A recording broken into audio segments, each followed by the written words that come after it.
Hello दोस्तों, मैं जोगेंद्र अपने एजुकेशन प्लेटफॉर्म 90 चैनल पर आप सभी साथियों का बहुत बहुत स्वागत करता हूं। दोस्तों, कल अपना टॉपिक खत्म हुआ था, आज वहीं से स्टार्ट करते हैं दूसरा टॉपिक, मध्य प्रदेश राज्य का पुनर्गठन। ठीक है, मध्य प्रदेश राज्य का पुनर्गठन। इसमें देखेंगे कि 1947 से पूर्व मध्य प्रदेश कैसा था, फिर उसके बाद मध्य प्रदेश का किस प्रकार से गठन हुआ, फिर किस प्रकार से मध्य प्रदेश में परिवर्तन हुआ और आज का अपना मध्य प्रदेश कैसा दिखता है। ठीक है साथियों, तो 1947 से पूर्व का मध्य प्रदेश देखेंगे, फिर उसके बाद देखेंगे 1947 से लेकर 1956 तक मध्य प्रदेश की स्थिति, फिर देखेंगे 1956 से लेकर 1 नवंबर 2000 तक मध्य प्रदेश की स्थिति किस प्रकार थी जब 2000 में आपका छत्तीसगढ़ अलग हुआ था। ठीक है दोस्तों, उसमें मिस्टेक्स में मैंने आपको बताया था कि 2001 में छत्तीसगढ़ अलग हुआ था, लेकिन वो 2001 में नहीं बल्कि 2000 में अलग हुआ था। ठीक है साथियों, और 1 नवंबर 2000 से 2020 तक मध्य प्रदेश की स्थिति कैसी है। ठीक है, और सबसे पहले आपको डायग्राम दिखाता हूं मैं, जो 1947 से पूर्व मध्य प्रदेश का डायग्राम है। इस प्रकार कुछ उस समय दिखता था मध्य प्रदेश। तो इसमें ये पूर्वी रियासत हुआ करती थी। तो आपको पता है कि 1947 जो देश आजाद हुआ उससे पहले ये पूरा ब्रिटिश भारत कहलाता था, इसमें अंग्रेजों का राज्य हुआ करता था। तो उस समय पूरे देश में राजे रजवाड़े हुआ करते थे। ठीक है दोस्तों, तो उस समय ये पूर्वी रियासत थी। तो इसमें आपका आज का बघेलखंड और जो बुंदेलखंड का क्षेत्र में दिखाई देता है, और इसमें सिंधिया वंश का शासन वगैरह हुआ करता था। ये वाला आपका पूर्वी क्षेत्र ग्वालियर सिंधिया वंश तो आपको पता ही है। ठीक है, और जो मध्य भारत जो होलकर वंश का यहाँ पर शासन था, ये मराठा रियासत के क्षेत्र हुआ करते थे, राजा थे, तो इसलिए मराठा रियासत का क्षेत्र हुआ करता था। और आप देखेंगे जो आज का मध्य प्रदेश उसकी जो पश्चिम में ये राजपूताना रियासत हुआ करती थी। जो राजपूताना रियासत थी वो दिल्ली, गुजरात, मालवा, पंजाब और सिंध प्रांत में फैली हुई थी उस समय। ठीक है साथियों, ये आपको मैं बता रहा हूँ 1947 से पूर्व का इस प्रकार स्थिति थी। अब अपन आगे देखेंगे कि 1947 तक किस प्रकार से मध्य प्रदेश का गठन हुआ, जब देश आजाद हुआ उस समय किस प्रकार से इसमें परिवर्तन हुआ। ठीक है, ये भी देखेंगे मध्य प्रांत सेंटर प्रोविजंस किस प्रकार बना। ठीक है साथियों, आगे देखते हैं हम।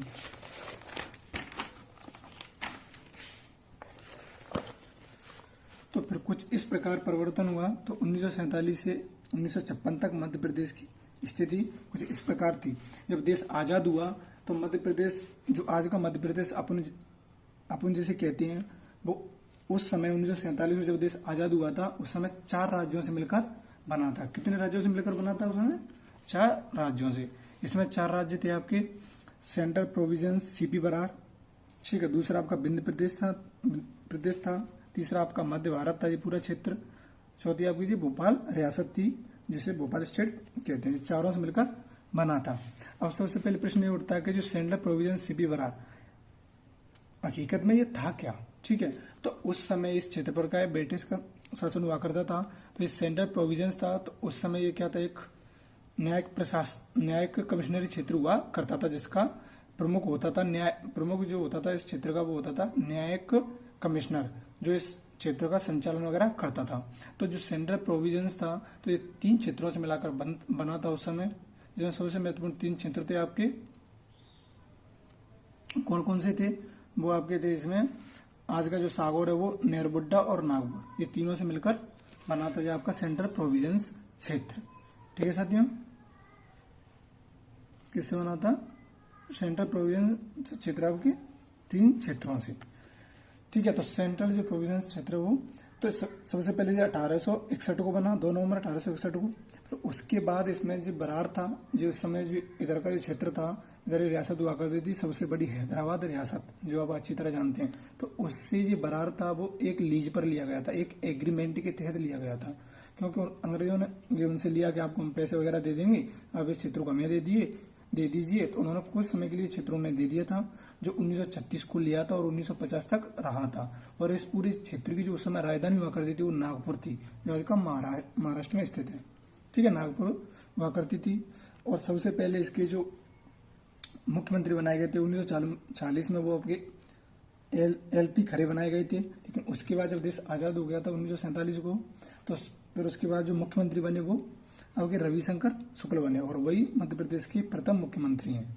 ठीक है, मुख्यमंत्री भी बने। और इसमें मागोसर क्षेत्र भी था इस बरार में ही, और विदर्भ प्रदेश था आपका।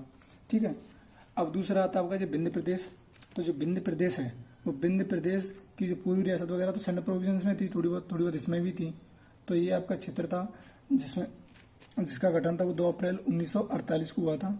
तो इसमें क्या क्या था उस समय, इस क्षेत्र में जो राजा थे उस समय, जो रीवा रियासत थी, तो रीवा रियासत के राजा थे। ठीक है दोस्तों, इसकी जो स्थापना थी वो विंध्य प्रदेश की 1947 में हुई थी। और जो विंध्य प्रदेश के जो राजा थे, एक तो रीवा रियासत थी इसमें, तो रीवा रियासत के राजा मार्तंड सिंह थे। ठीक है, और इसमें जो बघेलखंड का क्षेत्र भी था रियासत का, ठीक है, बुंदेलखंड का क्षेत्र भी था। तो इन दोनों क्षेत्रों को इसमें मुख्य रूप से जोड़ा गया था। ठीक है, और इसकी जो राजधानी थी वो रीवा हुआ करती थी विंध्य प्रदेश की। फिर आपका था जी, फिर इसे 1950 में आकर किसमें रख दिया गया, पार्ट सी का नाम दे दिया गया। ठीक है, और तीसरा आपका इसमें राज्य था वो आपका भोपाल स्टेट था, जो उस समय रियासत हुआ करती थी। भोपाल रियासत आप अच्छी तरह जानते हैं। उस समय जो भोपाल रियासत के राजा हुआ करते थे वो हमीदुल्लाह खान थे। ठीक है, और उस समय जो उन्होंने इसकी राजधानी बना रखी थी भोपाल की, वो इस्लाम नगर थी, लेकिन भोपाल रियासत पार्ट सी में रख दिया गया फिर 1947 में। और आपका जो पार्ट बी था वो मध्य भारत था, जिसमें आपको पता है ये ग्वालियर क्षेत्र था 1947 से पूर्व, जिसमें सिंधी वंश का शासन था, ये होलकर वंश का शासन हुआ करता था यहाँ। तो इस पूरे क्षेत्र को मिलाकर ये आपका मध्य भारत का नाम दिया गया इसे, और ऐसे पार्ट बी में रखा गया, जिसकी राजधानी 6.5 महीने तो मध्य भारत ये हुआ करती, मतलब 6.5 महीने तो आपको यहाँ पर जो ग्वालियर था ग्वालियर हुआ करती थी, और 5.5 महीने आपकी राजधानी इंदौर हुआ करती थी। ठीक है, अब आप बोलोगे 6.5 महीने 5.5 महीने क्यों, क्योंकि एक साल में 12 महीने होते हैं, इस प्रकार से 6.5 महीने इधर 5.5 महीने इधर रहती थी।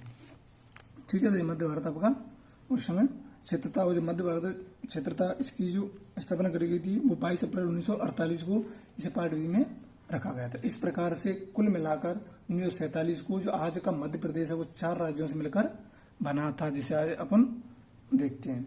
ठीक है साथियों, अब देखते हैं, अब इसको थोड़ा समझते हैं फैक्ट के द्वारा। ठीक है, तो सेंट्रल प्रोविजन सीपी बरार, मैंने आपको बताया था कि सीपी जो नाम था वो 2 नवंबर 1861 को रखा था इन 3 क्षेत्रों को मिलाकर, नागौर, सागौर और नेहरूबड्डा और नागपुर को। ठीक है, ये न्याय कमिश्नर क्षेत्र हुआ करता था, ये आपको पता है। और 1921 में से राज्य प्रांत भी बनाया गया था। कमिश्नरी जो इसका प्रशासनिक अधिकारी होता था उसे छोड़कर राज्यपाल बना दिया गया था, राज्य प्रांत के नाम से पहले जाना जाता था। और हैदराबाद की रियासत से बरार इसमें लिया था। ठीक है, जो 1936 तक 1950 तक इसका नाम सीपी बरार रहा, ये आपको इसी तरह पता है। ठीक है साथियों, और इसी में जो क्षेत्र था ये मध्य प्रदेश भी था, इसमें वो जो माकोसर क्षेत्र भी था जो आज का छत्तीसगढ़ है आपका। ठीक है साथियों, और उस समय राजधानी इसकी नागपुर थी, जो आपको पता है प्रेजेंट महाराष्ट्र में स्थित है। और इसके जो प्रथम सीएम थे वो आपके रविशंकर शुक्ल थे, जो एमपी के भी बने 1947 में, लेकिन उससे पहले इसके एलपी खड़े थे। राज्यपाल इसका ई राघवेंद्र राव बना। ठीक है, तो ये आप याद रखना सीपी बरार के बारे में कि किस प्रकार से सीपी बरार क्षेत्र बना, कौन सा क्षेत्र था। ठीक है, ये आपका मध्य भारत। तो मध्य भारत में 25 रियासत थी, जबकि आपकी सीपी बरार में जो रियासत थी उसमें 15 रियासत थी, जो आज के छत्तीसगढ़ में इसकी कितनी रियासत चली गई है आपकी 14। तो एक रियासत आज भी मध्य प्रदेश में स्थित है, वो हरदा जिले में है, इसका नाम मकड़ई है। ठीक है, वो हमको आगे बता दूंगा मैं। इसमें 25 रियासत थी। तो 22 अप्रैल 1948 को ये क्षेत्र क्या था, इसका नाम पार्ट बी में ऐसे रखा गया था। इसकी राजधानी 6.5 महीने तो ग्वालियर थी, 5.5 महीने इंदौर थी, मैंने आपको बता दिया है। और 1946 से लेकर 1948 तक किसमें मध्य भारत का जो क्षेत्र था उसमें 1940 से लेकर 1948 तक निर्वाचन मंडल ने शासन किया था। इसमें किसने किया था, निर्वाचन मंडल ने। ठीक है, और इसके सीएम थे वो लीलाधर जोशी बनाए गए थे सबसे पहले। कौन, लीलाधर जोशी। ठीक है, और 1956 से पूर्व इसे मध्य भारत का कहते थे, लेकिन 1956 में जब मध्य प्रदेश का गठन हुआ तो मध्य भारत की जगह पूरे मध्य प्रदेश का नाम रख दिया एक मध्य प्रदेश। ठीक है, ये पार्ट बी में था, आपको पता है। विंध्य प्रदेश ये आपका पार्ट सी में था। 1947 को बुंदेलखंड और बघेलखंड की 38 रियासत है। इसमें कितनी रियासत थी टोटल, 38, जबकि मध्य भारत में 25 थी। और सीपी बरार में कितनी थी आपकी रियासत, 15। ठीक है, मिलाकर विंध्य प्रदेश बना, जो पार्ट सी में रखा गया। इसमें 2 भाग थे, उसमें एक रीवा था, आपको पता है मार्तंड सिंह यहाँ के राजा थे। ठीक है, दूसरा बुंदेलखंड और बघेलखंड, दोनों को मिलाकर एक मंत्रिमंडल ही बनाया गया था उस समय। इसके कप्तान अवधेश सिंह इसके मंत्री रखे गए। जो इसके प्रधानमंत्री वगैरह जो राजा थे वो कामता प्रसाद सक्सेना थे। कौन से थे, कामता प्रसाद सक्सेना, किसके, विंध्य प्रदेश के। ठीक है, और जो ज्वाइंट मंत्रिमंडल चला इसका 1948 तक चला। और इसके 3 महत्वपूर्ण फैक्ट हैं कि 1950 को तो मैंने आपको बताया था कि 1950 1 जनवरी को जो पार्ट सी बना, पार्ट सी मतलब या राज्य कह सकते हैं आप, विंध्य प्रदेश राज्य बना पार्ट सी के नाम से। ठीक है, और 1952 में निर्वाचित विधायिका बनी, जो 60 सदस्य थे इसमें, मतलब व्यक्ति इसके चुनकर बनाए गए, जिनके द्वारा पहली बार इसमें जो सीएम चुना गया था मुख्य रूप से वो आपका शंभुनाथ शुक्ल था। ये आप याद रखना, ये क्वेश्चन पूछ लिया जाता है कि विंध्य प्रदेश के सीएम कौन से थे, पंडित शंभुनाथ शुक्ल। ठीक है, 2 अप्रैल 1952 को आपके बनाए गए थे।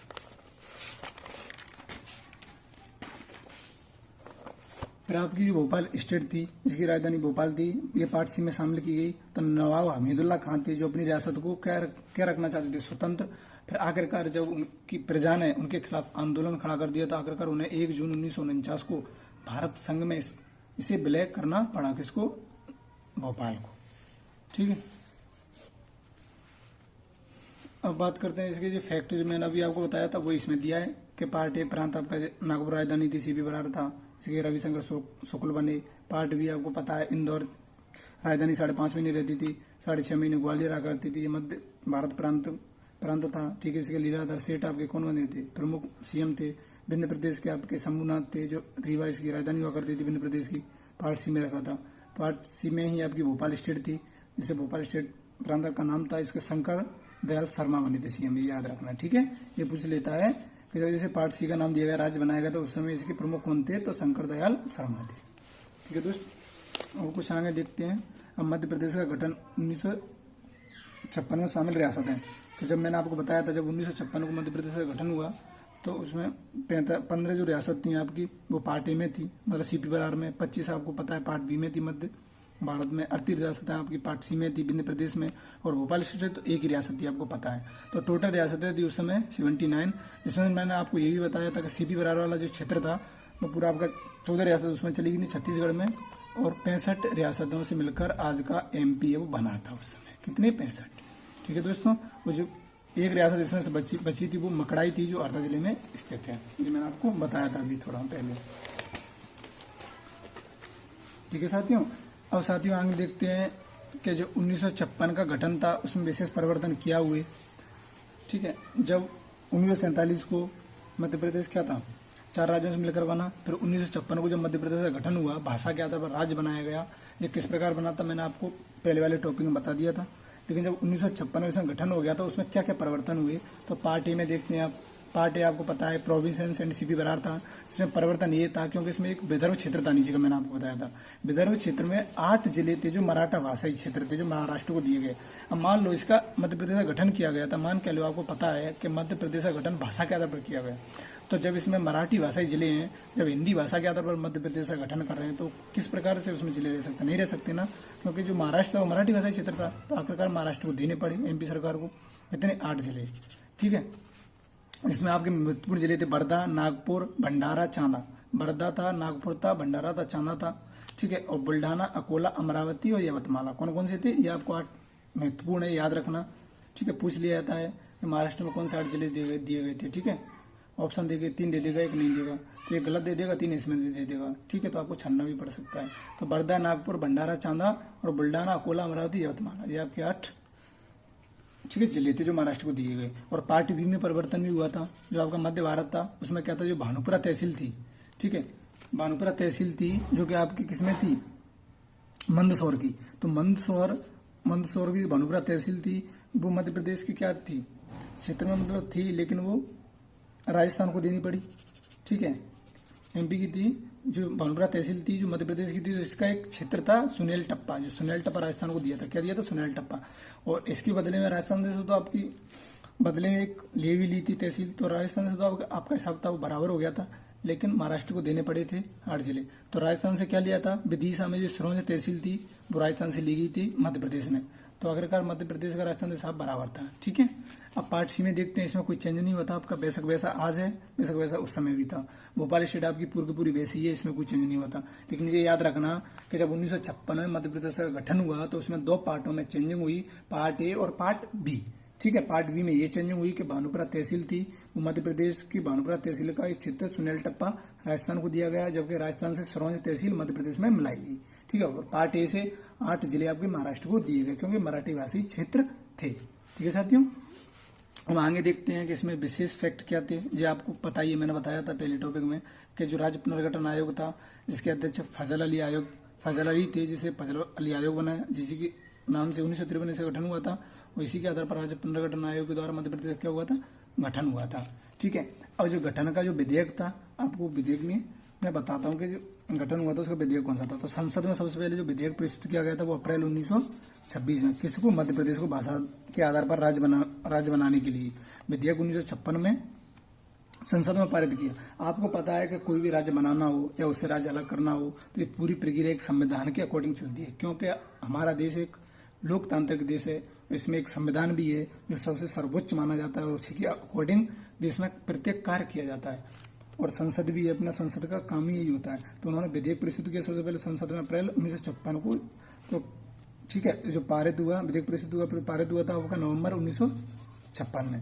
तो नवंबर 1956 में अस्तित्व में आया आपका मध्य प्रदेश। ठीक है, और उस समय जो राष्ट्रपति थे वो राजेंद्र प्रसाद थे। तो कोई भी जब कानून बनता है तो 3 चरणों से जाता है। पहले वो लोकसभा में प्रस्तुत होता है, फिर उसके बाद वो राज्यसभा में जाता है, फिर उसके बाद राष्ट्रपति के हस्ताक्षर होने के बाद ही कोई विधेयक है वो पूर्ण रूप से लागू होता है देश के अंदर। ठीक है, इस प्रकार से ये प्रोसेस चली, राष्ट्रपति ने साइन की और मध्य प्रदेश अस्तित्व में 1 नवंबर 1956 को आ गया। ठीक है, ये इसमें फैक्ट याद रखना कि विधेयक प्रस्तुत कब किया गया था। ठीक है साथियों, तो संविधान में संशोधन 7वां हुआ था। अब ये भी याद रखना कि जो मध्य प्रदेश राज्य का गठन किया गया वो किस संविधान संशोधन के तहत किया गया, तो 7वें। ठीक है, और 1 नवंबर 1956 को अस्तित्व में आया। अब जो मध्य प्रदेश बना वो किस अनुच्छेद के तहत, तो आपके आर्टिकल 3 और 4 के तहत। अब आप पूछोगे सर कि जो आर्टिकल 3, 4 क्या है, तो मैं आपको बता देता हूं। जो अनुच्छेद 3 है उसमें स्पष्ट रूप में लिखा है कि जो भारत की संसद है वो किसी भी मतलब आंतरिक, मध्य प्रदेश मतलब खुद अपने देश के आंतरिक मामलों में किसी भी राज्य को सीमा में परिवर्तन कर सकती है, किसी भी राज्य का गठन कर सकती है और किसी भी राज्य को उससे अलग कर सकती है और उसकी सीमा में जोड़ भी सकती है, जो आर्टिकल 3 कहता है। तो आर्टिकल 3 के अकॉर्डिंग क्या है, मध्य प्रदेश का गठन किया गया। और आर्टिकल 4 है वो इसकी परमिशन देता है। आर्टिकल 4 कहता है कि जो संसद मध्य प्रदेश मतलब भारत में कौन से भी राज्य का गठन करेगी वो अनुच्छेद 368, आर्टिकल कौन सा, 368, जिसमें स्पष्ट रूप से लिखा है संविधान संशोधन के बारे में कि जो संसद है संविधान में किस प्रकार से संशोधन करेगी। तो संविधान संशोधन किया जाता तो उसका इसमें प्रयोग नहीं किया जाएगा, बल्कि एक साधारण जो संशोधन है जो संसद कर सकती है। ठीक है, इसकी व्यवस्था आर्टिकल 4 में थी। तो इस प्रकार से आर्टिकल 3 और 4 का प्रयोग करके मध्य प्रदेश आपका अस्तित्व में आया 1 नवंबर 1956 को। ठीक है,